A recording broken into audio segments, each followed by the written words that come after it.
हर रात एक भिखारी सड़क के किनारे बैठकर भगवान को एक चिट्ठी लिखता था। वह इन चिट्ठियों को कभी नहीं भेजता, बस एक पुरानी डायरी में सहेज लेता। लेकिन एक दिन उसकी एक चिट्ठी अचानक गायब हो गई। कौन ले गया उस चिट्ठी को? आइए जानेंगे इस कहानी से। शहर की एक व्यस्त सड़क के किनारे एक बूढ़ा भिखारी बैठा रहता था। उसके मैले कुचले कपड़े और थके हुए चेहरे को देखकर कोई भी उसकी ओर ध्यान नहीं देता। लोग आते जाते उसे अनदेखा कर देते, लेकिन उसके पास एक अनोखी आदत थी। हर रोज जब सड़कें सूनी हो जाती तो वह एक चिट्ठी लिखता। प्रिय भगवान, आज फिर किसी ने मुझसे बात नहीं की, लेकिन कोई बात नहीं। शायद कल कोई मुझसे पूछे कि मैं कौन हूँ। वह रोज अपनी चिट्ठी में अपनी तकलीफें, अपने सपने और अपनी उम्मीदों को लिखता, पर वह इन चिट्ठियों को कभी किसी को नहीं दिखाता था। एक रात जब भिखारी रोज की तरह अपनी चिट्ठी लिखकर सोने जा रहा था, उसने देखा उसकी एक चिट्ठी गायब थी। वह हैरान रह गया, यह कैसे हो सकता है? कोई भिखारी की चिट्ठी को क्यों चुराएगा? उसने खुद से सवाल किया। अगली रात जब उसने फिर से चिट्ठी लिखी और वह सोने गया, तो अगली सुबह वह चिट्ठी भी गायब थी। अब यह सिलसिला हर रात होने लगा। हर रात वह लिखता और हर सुबह उसकी चिट्ठी गायब हो जाती। एक रात भिखारी ने निश्चय किया कि वह रात भर जाग कर देखेगा कि उसकी चिट्ठियां कौन चुरा रहा है। वह अंधेरे में दुबक कर बैठ गया।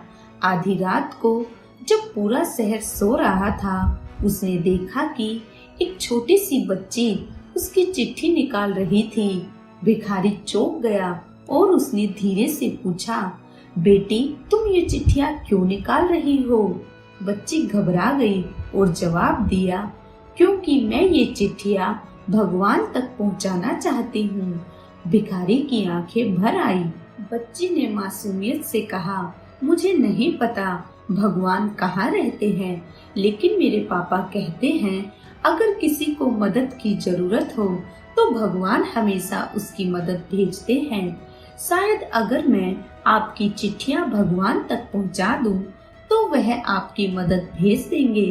भिखारी पहली बार निस्सबक हो गया।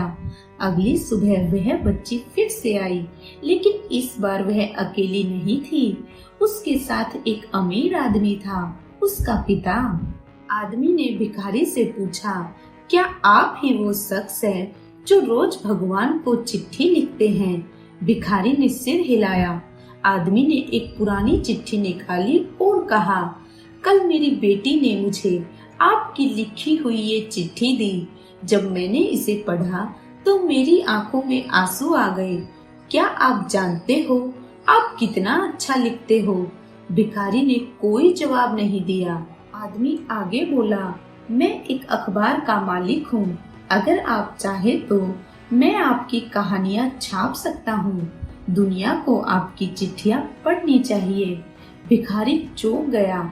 यह सपने जैसा लग रहा था।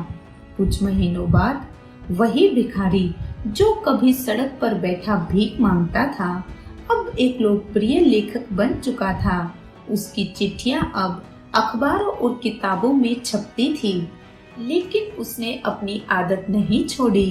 वह अब भी रोज भगवान को एक चिट्ठी लिखता था और एक दिन उसने अपनी आखिरी चिट्ठी लिखी। प्रिय भगवान, आपने मेरी आवाज सुनी जब कोई और नहीं सुन रहा था। आपने मेरी चिट्ठियों का जवाब भेजा एक छोटी बच्ची के रूप में।